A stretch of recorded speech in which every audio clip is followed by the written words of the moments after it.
Prayer Warriors Ministry. இன்றைய வாக்குத்தத்தம் ஏசாயா அதிகாரம் 43 இறைவார்த்தை 19. பாலை நிலத்தில் நான் பாதை ஒன்றை அமைப்பேன், பால்வெளியில் நீரோடைகளை தோன்ற செய்வேன். அன்பார்ந்தவர்களே, இந்த நாளில் இறைவன் வழியே இல்லாத இடத்தில் வழிகளை உண்டு செய்வார்.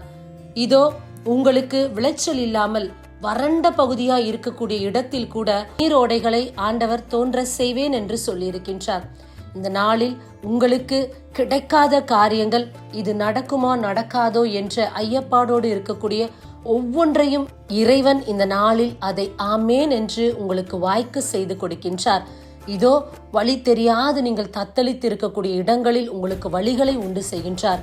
புதிய பாதைகளையும் புதிய நீரோடைகளையும் இறைவன் இந்த நாளில் உங்களுக்கு ஏற்படுத்துவேன் என்று வாக்கு கொடுக்கின்றார். ஆகையால் இறைவன் மீது நம்பிக்கை வையுங்கள். செய்கின்ற ஒவ்வொரு காரியத்திலும் இறைவன் உங்களுக்கு வெற்றியும் ஜெயமும் தருவார். ஆமேன். God bless you. நான் வாழ்வது உமக்காக.